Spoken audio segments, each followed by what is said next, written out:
Hi, everyone. Hope you're doing really well. It's been a very exciting day with all the different sessions we've had. Tonight's session is going to also be pretty exciting. We have Ankur on board. He's the CEO of Teachable. I'm just going to pull him up. Hi. Hey Hi, man, how are Ankur. you? How Super excited to you be doing? here. Well. Thank you. Thank you. Thanks for accepting our invitation and thanks for just being available to do this. Of course. So I think I'm just going to get into it. So, I mean, for this session, we really want to get a lot of tips. So you've been doing Teachable for quite some time now. Yep. And I mean, Since I was a I can young imagine 23-year-old. it's been so 2013 to 2022. This is at least like 9, 10 years. Yep, So yep, it's, yep. I mean, so we want to soak in a lot of we want to soak in a lot of tips from all the top creators in the US. I mean, when it comes to the creator economy, like the US is the market that everyone looks up to. You have everything. So I have just a few questions here, if that's okay. Sure. And this morning I opened the summit and I talked about the creator economy in general and how it's for everybody. I think the title was "There's something for everybody" and how Yep, everything just and any industry really works with this. And one of the things I tried to do was nudge people to start. I think in general, a lot of people have that imposter syndrome of not knowing, they don't feel like an expert, or imposter syndrome. They don't feel like they have the knowledge to share. So, in your experience, how have, I guess, creators overcome like that like yep, huddle and stuff? yep. I think you make a very good point because we found too the biggest thing holding people back from creating courses in our case or being a creator was that fear of like, who am I to teach something? Why would someone pay me to, get information? And it's really interesting. I mean, what we tell people is almost reframing what it means to be an expert. And it's very interesting. Like we thought with Teachable, the most successful teachers will be people that are the best experts or furthest along. What we found is very often the best teachers is someone who had just learned something. So it's almost like Oh, reframing what the word expert means to be someone that may be one or two steps ahead of you. And after we sort of did that, we realized that a lot of times the best teachers are someone that just have a little bit more experience. And as an example, we had two people, John and Elliot, that made $1 million teaching iPhone programming. And you would think that they would be like, developers or, professional programmers or computer science students, but they were actually self-taught programmers who had failed many times to learn how to code.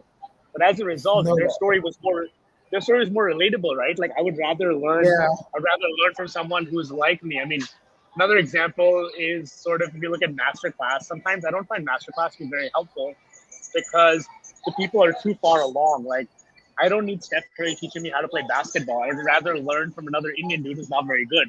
It's easier for me to relate. So it's something like that. Like sometimes people who remind you of yourself and are a little bit better than you are better teachers than the biggest experts. And when you think like that, I think that changes sort of the imposter syndrome a little bit. Yeah, I think that makes sense because yeah, there is definitely with the masterclass example, there is that element of just feeling like this is too far. I think I tried to watch a Shonda Rhimes Yeah, course on like screenwriting because I really like yeah, yeah, writing yeah. and I don't think I went through that. Maybe if I had seen someone that just failed or maybe like it's not so far away from me, I would have Yep, done that. yep, Okay, exactly. cool, cool. Yeah, I mean that makes sense.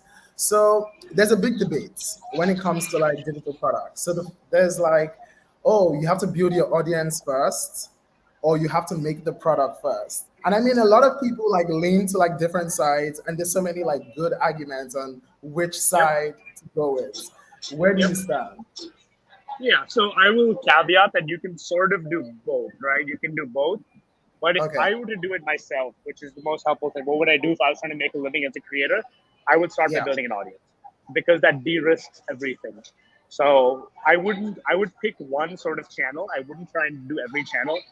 For me, I think I Okay. may have the biggest audience on Twitter, but someone else, and maybe TikTok and maybe YouTube and maybe a podcast, whatever it is. I would find one channel and try and build my audience there and then launch a product. But that's just me. I mean, we've seen people succeed in every sort of way. But I think if you Yes. have an audience, it de-risks the biggest thing, which is like audience market fit. Do I have something that people, want to learn from? The other reason I would build an audience is you get better as a creator the more you create. And very often social media is helpful because you create lots of bits of content continually Yeah. and you iterate and you get better. Versus, let's say I create a course sort of in a void or whatever, you're not getting that feedback loop. In social media, every tweet you make, every video you post, it's a little bit of a feedback loop. You see, oh, this one did well, this one didn't do well. You iterate, you get better at it. So as a result, I would, create an audience through social first, learn a little bit about myself, learn a little bit about what kind of content works, and then create a product. That makes sense. So earlier today we had a session with this like big creator, Trisha Bees, where someone in the audience asked the question, how can I the question was somewhere framed around like, how can I start selling digital products and do it very fast? And she Yep. was like, you should remove that part of doing it very fast. Because my thing with like building an audience first, as opposed to, I guess, a product first and then maybe using ads to market is, I guess it's kind of a slower approach, Yep. if that's correct. Or at least it takes more time Yep. because I guess I have to build my audience. Maybe I take 6 months doing that at the Yep. end of the day Yep. and trying to Yep. like cultivate that. So Let's I guess Okay, so let's say you wanted to do the opposite. Let's say you came to me and you're like, how would you make $1,000 like in the next week or whatever? I would use a different okay, strategy then. What I would do then is I would focus on something that's probably a little bit closer to coaching. So less of a full-fledged product, but something that I'm actually working with someone one-on-one or in a group session. And I would go through my personal connections. So I would theoretically, let's say, I would think about what skills I have. And in my case, it may be like fundraising for a startup. Just an example. I would then post on my social. I would post on LinkedIn. I would post on Twitter saying, hey, I'm either willing to coach 5 people or I'm hosting a live workshop that is on how to do this. And I would sell that. That would be if I wanted to do it the other way around. a So you very still like can do fast. it, right? Yeah. You still can do it the other way around. I just personally would rather build an audience, but you can absolutely do it the other way around as well. Yeah, that makes sense. Okay, so let's talk about so before this I tried to like listen to like a couple of interviews, which there was I had listened to a couple before, but I tried to get a good refresher. Yep. Yeah. And I mean, in a lot of your interviews, you talk about the thing that separates a lot of like creators from, I guess, the very successful ones is Yep. their students they get to that point where they get their value from it, or Yep. like they're Yep. able to like achieve what the cost promises. Yep. And the Yep. thing is, I don't know if a lot of people do that today or can do that today.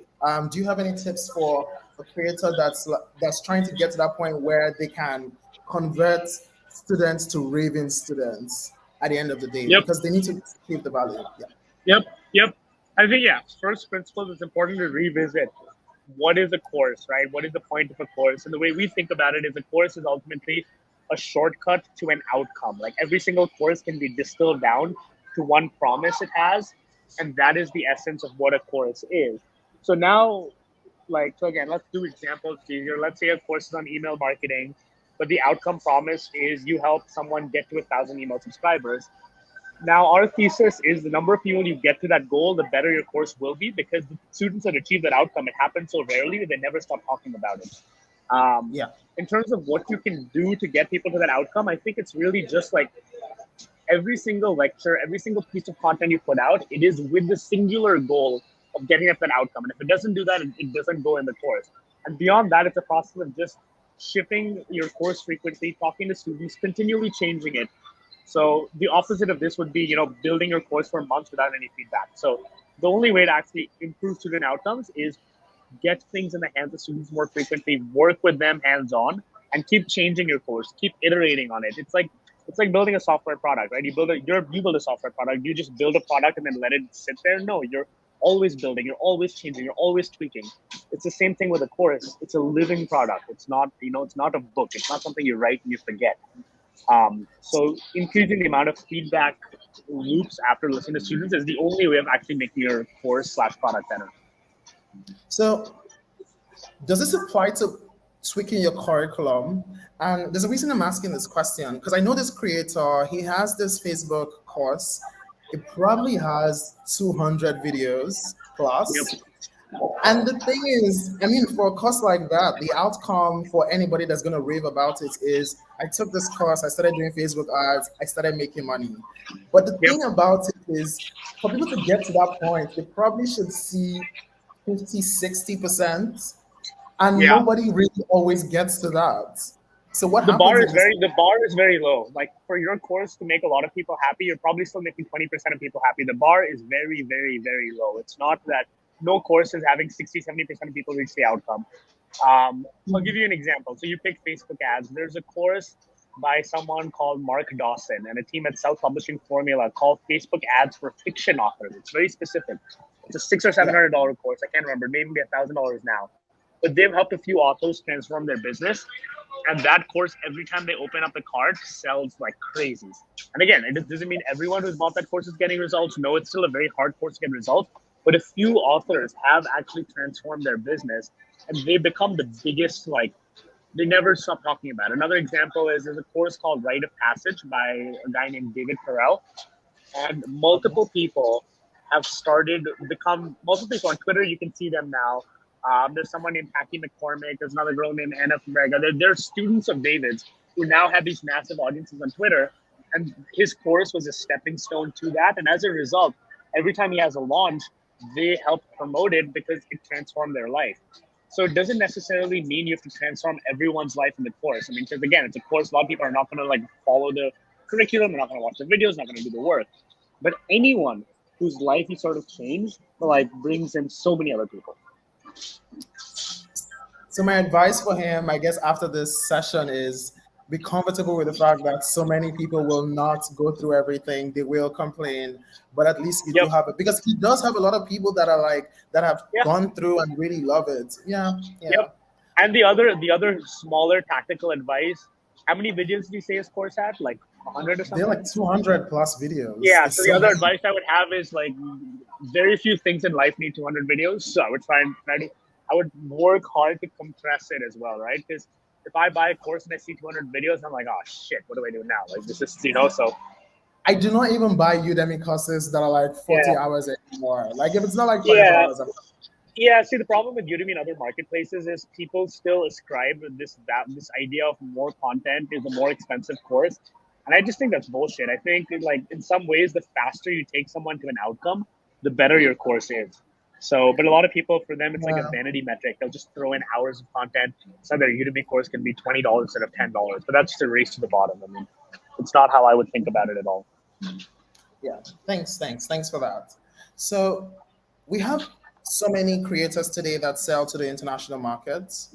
I think on a product level, something that we really do well at Seller because while we are a product that allows people to sell their courses and everything, something really big for us is the payment experience of the customers. And I think for a lot of like Africans selling to people internationally, one big thing we try to do is make sure that if your US customer visits your page, even though you're a Nigerian that had listed your product in Naira, they get to see USD by default because you Yep. don't want to confuse them. So that's like, I guess, our product way of helping you make sure that you land your US customers. But do you have any other tips that creators can apply while they try to attract more customers in the US or just on an international scale? Basically, repackaging your content for an international audience. I mean, I think what you're doing there is really smart and sort of the right step. I mean, I think in general, my advice would be to encourage all creators, especially in the African continent, to keep looking internationally. Like the cool thing about online education is we remove borders, right? Like you can teach Yeah. anyone anywhere in the world. And we saw this a lot. Like we had, for instance, creators in India that would be selling courses at what would be considered a pretty modest rate in the US, but in India they're making 4 or 5 thousand US dollars a month, which is like you're the richest person in your entire town. So I think the globalized nature of it means I think selling internationally is something that every creator should spend a lot of time on. Um, at a later point, like let's say a creator gets to large scale, something we're testing now, we still don't know how well it will work, is Yeah. internationalizing the language. So we're starting to see, can we take a US creator, and like again, Hotmart has a big Brazilian presence, can we translate their course into Portuguese? Is there an audience for it? And vice versa. But we still haven't done enough there to know if that works or not. But that's something we're thinking a lot about. So would that also work for video translations or caption, closed caption too?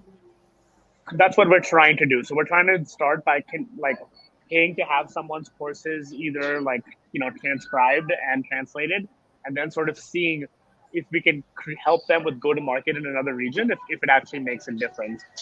But again, we're still very early there, but we want to experiment a lot over there. Yeah, I mean, it sounds really fun. I think that could be very interesting. Yeah. So let's talk about subscriptions. So I Yep. think a huge part of like revenue for a lot of like people is, I mean, one thing, a lot of creators are always looking for recurring revenue. I think so many people have been preaching every business can be a subscription. And I was listening to an interview, and then you talked about how the lifetime value of a subscription product is like roughly like 3 months. And Yep. for a lot of creators, you're like better off selling like one high ticket product than trying to get people for 3 months at the end of the day. Yep. But the thing is, and I have actually seen that like in the Nigerian context, because I look at like so many, or the I look at so many creators, and I'm like, yeah, a lot of their subscriptions don't renew past like Yep. the second, Yep. third month. Yep. And I guess, and a huge part of it can actually be attributed to like the value they seemingly get on that Yep. like recurring basis. Yep. So the question is, considering the reality of this lifetime value that is very low, how can people build memberships? Because memberships is also something that people are trying to push as Yep. something very big now. So where does that Yep. stand?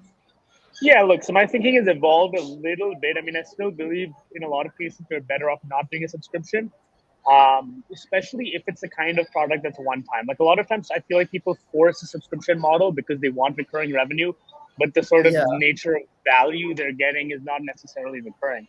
So, what we suggest a lot of times in between is payment plans where it's not true recurring revenue, but you can sell an expensive product in monthly installments. So, we see a lot of people, breaking that down and selling their product for 3 installments or 6 installments or whatever, where it still ends.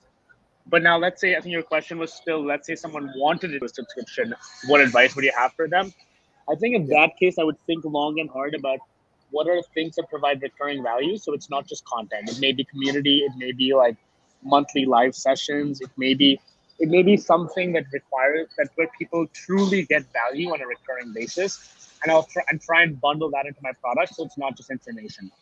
Um, Monthly subscriptions are really, really, really hard just for content. I mean, think about like very, very hard. yeah, like think about what we pay like or what you pay Spotify or Netflix or whatever for like such a massive library of content, right? And it's Yeah. it's very hard to compete with that. So again, my advice is if you are doing monthly subscriptions, throw in community, throw in like live sessions, throw in things where people are truly getting value and maybe even access, and then bundling that as part of your product.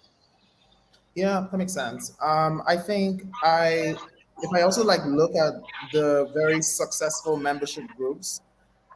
So one is a WhatsApp group where they share. It's like a WhatsApp group for singles where they kind of share that community, and I actually think of the fact that it's because of that very consistent value that people get that Yep. they are able to like stay on board every time. Yep. Okay, so we're almost done. I think so. Another big sector is pricing. So people are always very concerned. What do I price my product? Am I underpricing? I've also just seen so many. There was a time I had a live, and I also talked about like the things for like digital creators too. And pricing was also a very big thing because I see so many people like underpricing in so many cases and just like losing money. Yep. There was this case of this Kenyan merchant, and he was selling manuals for farming. So, e.g., like a Yep. poultry manual for Yep. like less than $1. Yep. And I had to like, it was like an ebook. I had to like send him a message on Instagram saying, hey, he said, just so you know, this could go for like $10 in like Yep. Yep. Nigeria. Can Yep. you stop doing what you're doing? And I Yep. think, and he was like, well, I don't know, people might not buy. And I was like, it's okay. It's okay if maybe your immediate surrounding or maybe a few Kenyans might not buy. But you know that we have this thing where I can set like 100 naira and then set like $100, and because Yep. we relocate like You look at the the geo, yeah. they get to see, and it's like I'm like, can you try that first? Because the people that Yeah. you're selling to are probably going to like look at your pricing and think this doesn't look like a solid product if it costs like this little. So What's your most valuable advice on pricing? Yeah, I mean, I think you hit the nail on the head. I mean, by default, most creators, especially if you're new to it and you're not a complete sociopath, you're probably going to not think your information is worth enough, and you're going to undercharge. So going in with that knowledge that you're very likely to undercharge, and I would advise people to sort of overcompensate in the other direction. Like we found most of our creators can double their prices, and we tell a lot of them too, and see no difference in their conversion rate. So literally can make twice the money by doubling their price. So my advice to a lot of creators would be whatever you feel comfortable with, chances are your true price is higher than that, and sometimes more than twice as high as that. So very often I would tell them charge more, double the price. And if that makes you uncomfortable, go back to your value proposition and see what you can do to make your course be worth more. The other tip I have is every time you relaunch your course, increase the price just a little bit. This also has the other benefit of rewarding the people who buy it early since they sort of lock in the old price. So I don't know. General Oh, pricing is the biggest sort of leverage point, and almost always we push people to go higher. In terms of our data, we see the average point of a course on Teachable, which bear in mind it's an international US based audience, so I wouldn't look at the raw numbers. It's about $100 right now, and it's pretty consistently kept climbing. yeah, that's really nice. Okay. So Yep. that's for people that I guess have a product, have a book, have a course that they want to sell. And I guess people should consider doubling their price. And if they're not very comfortable, they should go back to the value and say, oh, what can I change to actually match up this ask that I'm making? Yep. So how about high ticket products? High ticket products, everybody wants to sell high tickets because I mean I could make $100 Yep. selling 10 books, or Yep. I could make $100 selling one coaching service to one person. Yep. So what are some tips for anyone looking to at least just venture in like very high ticket products today?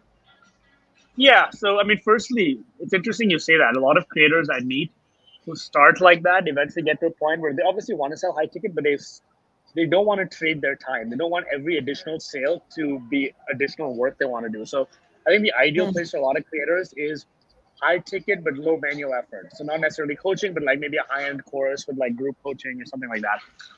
yeah. I mean, look, again, my advice is work your way up there, and also like once you're there, payment plans are very very important where you break down $1,000 purchase into five payments of like $250 or whatever. It becomes a lot more approachable for people to actually do. So I think that's really important. I think high ticket in general, I think it's where you want to end up. You want to end up where you sort of have your one signature product, flagship product, whatever you want to call it. You only sell it maybe 1 to 2 times a year. So you create latent Okay. demand. Like you can't sell your high ticket all the time. Your high ticket has to be available only for a very short period of time, where you launch it for 3, 5, 7 days every 6 months or so, and have everyone who wants to buy in that period of time, and then just work with them to create really good results, testimonials, and then launch it again. That makes sense. Cool, cool. Thanks. Definitely pace the Yep. launches. Obviously, Yep. you can sell too many times. Yep. Yeah, that's and also like walk your way to that point. And I guess Yep. don't start charging like $1,000 on your first day of like offering a Yep. service. A, I mean, a good depending a on good a good creator I would look at for who I think has kind of done this very well is someone called Tiago Forte. He's he has a course called Build a Second Brain, and the course used to be a few $100s, and I think now it might have been, I don't know, 1,500 bucks, 2 grand. It's like going up every time, but he's sort of yeah. done this in the right way, where you start at a few $100s, you just keep making the course better and better and better, keep raising the price every single time, create this army of successful student testimonials, and now every time he launches this course, there's this latent demand, people who've wanted to buy it for a while that can then buy it in that period of time. You've talked about so the two things I want to touch on because it seems so for a lot of courses that we have, so I know that there are courses that some people like launch twice a year, but I guess for a lot of people, they don't actually have launches. They kind of just release a course once and kind of promote it. So I guess what's really the pro of closing like the membership for X amount of time and then opening it at X amount of time doesn't for like a high ticket cost that seems to be 100% fine. Before I guess a moderately low ticket cost I should I should think is I that think humans are we are all inherently lazy. So if I can buy something whenever, I may buy it never, right? But by having a short launch period, you make me as a buyer think about how badly do I want this? Because if I don't buy this today, I may not know when I can next buy it. So I think that is very powerful, especially when combined with a 30-day money back guarantee where you're like, hey, if you're curious about it, you can buy it now and you have 30 days and I'll give you all the money back. So I think the combination of pairing a launch with a 30-day money back guarantee is a very powerful motivator to get people to actually act and buy. That's cool. And then the second thing I was probably going to mention is payment plans. The irony is, I think payment plans as a feature on Seller didn't, I think it came up as a mistake because we had Yeah. built a subscription product Yeah. for people. And then I think the idea was They just would like they would like hack to, around it and like cancel it after a while and basically they build yes, payment plans for the product. Yeah. we're trying to give people like limited subscriptions where you can stop the subscription after like Yep. 6 months. Yep. And Yep. then like I think a couple of people turned that into like part payment where they split the money Yep. into like 300. We're like, oh, I guess Yep. this is something you Yep. want. Here's Yep. a better version of this. That's Yeah. really cool because I think most of our high ticket customers use it. Yep. And I was actually speaking to one high ticket creator today, and she was telling me how she was looking to try buy now, pay later for her next launch. Because I mean, unlike a partial payment thing, they don't get the money up front, but in a buy now, Yep. pay later scenario, they get all the money up front. And I think we're currently like exploring. So we've been speaking to a couple of, I guess, partners for a while now, and hopefully, I guess Yep. we could see how well that could help for very high ticket customers. Yep. So, are there any marketing tips you can share for us from like any funny marketing gimmicks you've seen for people selling their course? Yeah. Anything? I mean, I guess I'll talk about the overall marketing strategy, and then I'll share one specific anecdote that kind of was pretty funny as how it worked. But in general, the good news is everyone in the world markets their course the same exact ways. There's no need to reinvent the wheel, which is you give away something of value for free in return for an email address, and then you market your email list. Like literally every one of our top creators has built their audience the same way. So there's nothing fancy in that. Like literally give away something valuable. It could be a mini course, a PDF, a webinar, something. I mean, or like the summit you're doing, right? Like this, like you're getting email Yeah. addresses of all your prospective customers and giving away this valuable thing for free. So everyone markets the same way. No need to reinvent the wheel there. One of the funny things that happened to one of our creators once though is he had this is actually the same people, John and Elliot from BitFountain. They had a programming course for iOS 7 and iOS 8 was coming out. So they created a free coupon for iOS 7 to send it to like 5 people or something. But those people thought they were being really smart and leaked that coupon code. And that coupon code ended up going viral. It was like on Hacker News, Reddit, everywhere. Ended up getting them over 50,000 people in the next 2 days into their iOS 7 course. And for a minute, they were like freaking out. They're like, oh, all these people are getting this course. And we're like, no, wait a second. You have a brand new course coming out next week. You just built a 50,000 person email list that was well targeted.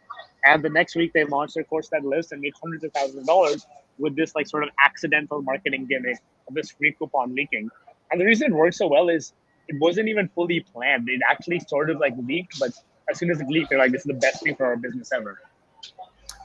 Cool, cool. I mean, we'll see. I guess people can pick what they want to get from that and see Yeah. if they can coupons for people to use.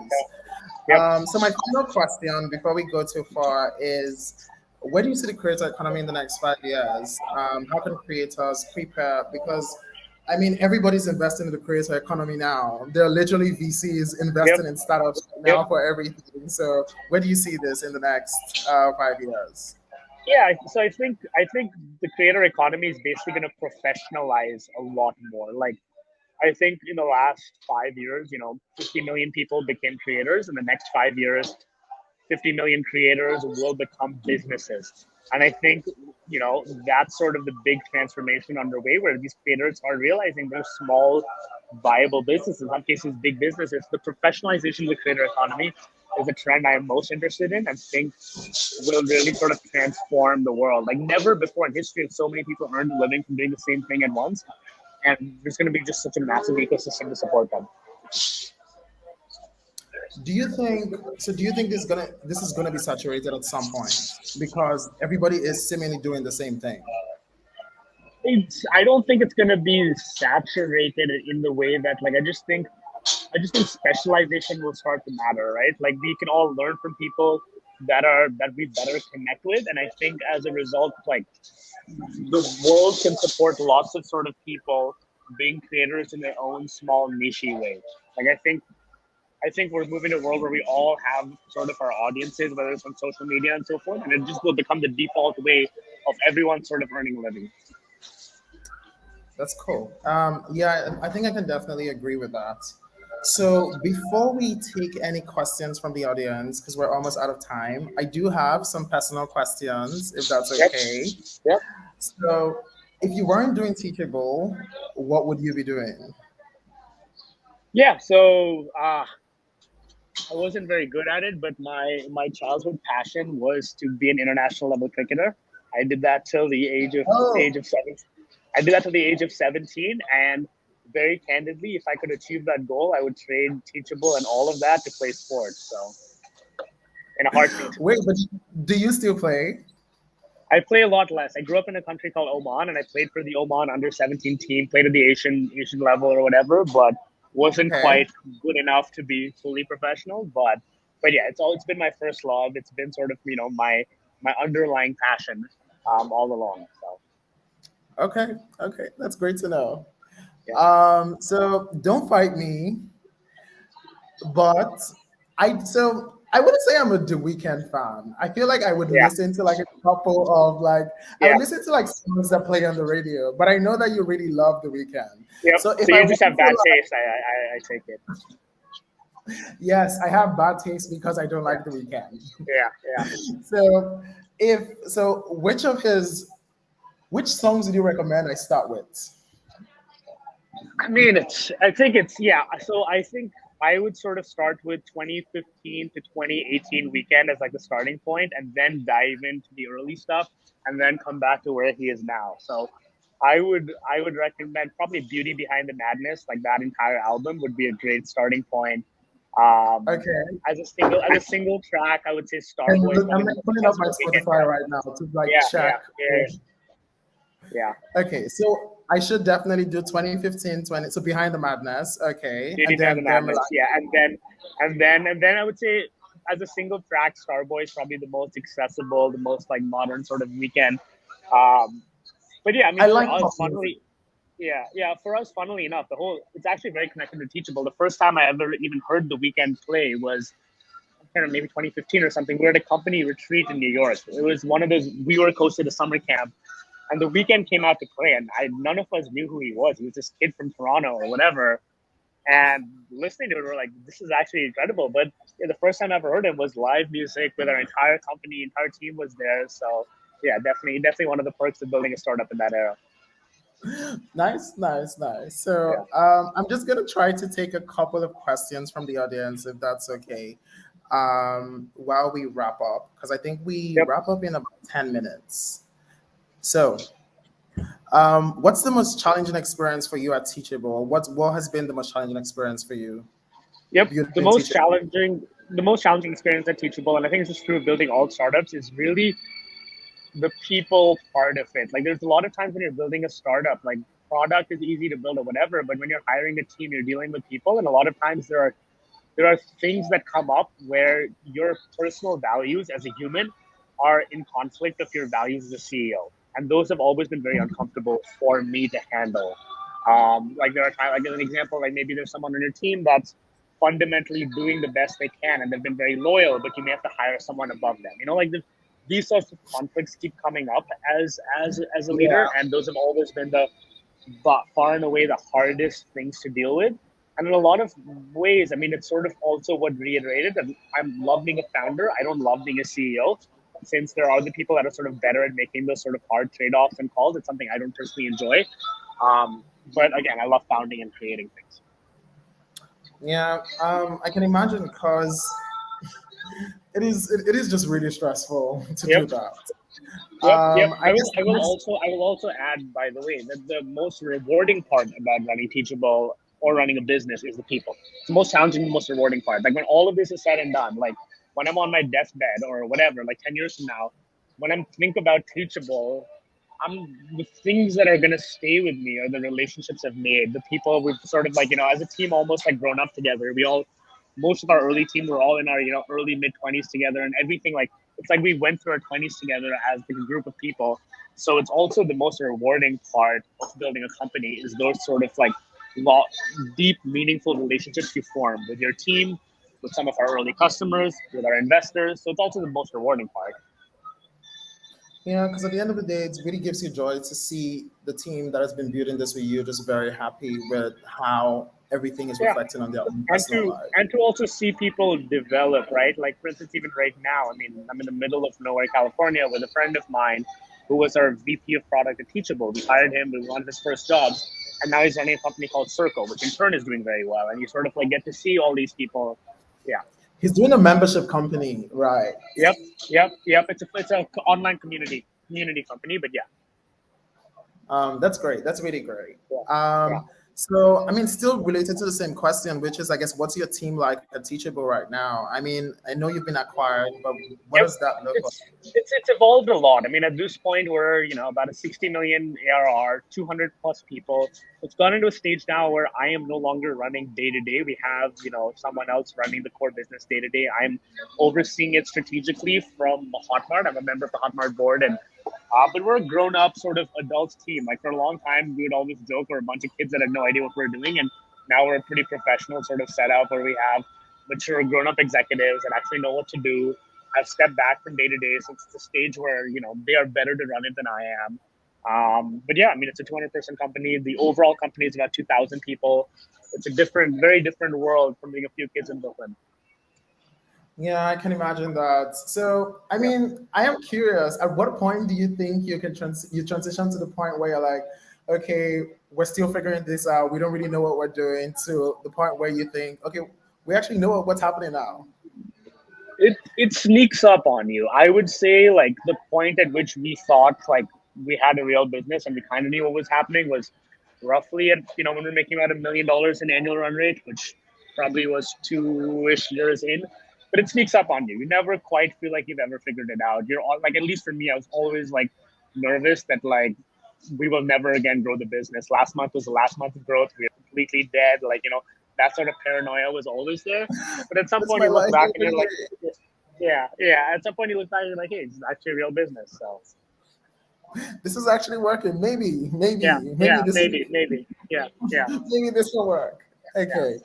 I think I would take one more question before we go, and it is, I guess, how difficult was it for you starting? I know that you had started because you wanted to solve a problem for yourself, Yep. and Udemy also decided to be shitty at some point, and Yeah, that gave you. yeah.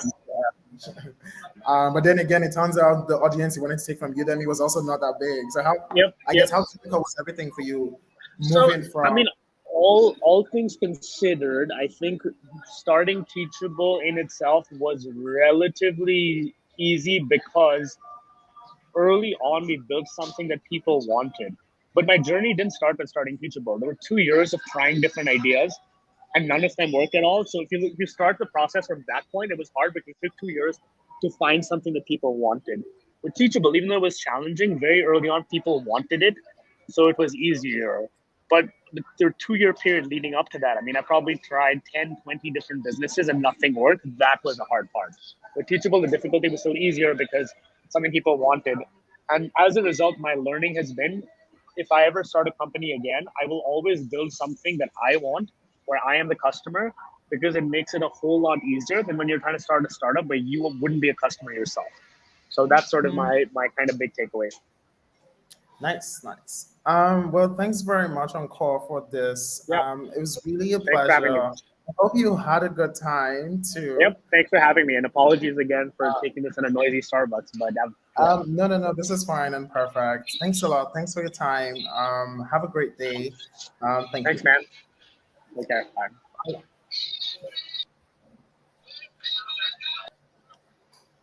Hi everyone. Hope you had a really amazing time. Thanks a lot for joining. We have one more session today. Hi Mab Academy. Thanks a lot. Hope you had a very interesting time. I know you talked about this on Instagram when we announced it, so thanks a lot. Thanks to everyone that tuned in. The replay is definitely going to be available on YouTube, and I hope everyone learned so much. There are definitely so many tidbits that we can't wait to like share on social media and share everywhere because there were so many gems that Encore shared. So we have one more session tonight. It's with Mylene. She's so amazing. Um, she runs Era War. I think her session comes up in roughly like 30 minutes or an hour. So very excited for her to come on. Can't wait. Have a nice time. Thank you.